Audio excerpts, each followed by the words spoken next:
এই লোকটি দুইটি গাছের ডালে একটি রাবার বেঁধে সে জায়গায় বড় একটা পাথর বেঁধে এমনভাবে ফিকে মারে সে পাথরটা ডাইরেক্ট গিয়ে এই চুল্লির উপরে বসে পড়ে, ইটের ভাটার চুল্লি।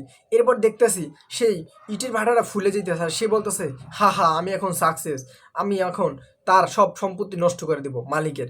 এরপর দেখতেছে চুল্লিটা মানে ওই গরম তাপটা বেরোইতে পারতেছে না, চুল্লির কালো ধোঁয়া, এর জন্য চুল্লিটা আস্তে আস্তে ফুলে যেতেছে।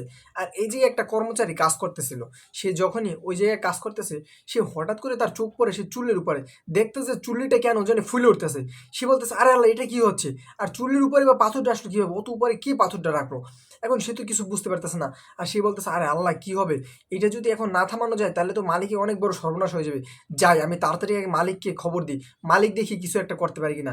সে তখন এই কথা ভেবে তখন দৌড়ে যায় তার মালিকের কাছে। এই জায়গায় মালিক শুয়ে শুয়ে ফোন টিপতেছে, সে মালিক মালিক বলতে বলতে চিল্লাই চিল্লাই আসতেছে, কিন্তু এমন জোরে দৌড় দেয় সে পড়ে যায়, তারপরও সে থামে না, দৌড়ে মালিকের কাছে এসে বলতেছে, মালিক মালিক সর্বনাশ হয়ে গেছে। সে বলতেছে কি হয়েছে, বলতেছে ওই যে আমাদের ইটের ভাটার চুল্লির উপরে কে জানি একটা পাথর বসাই দিয়েছে।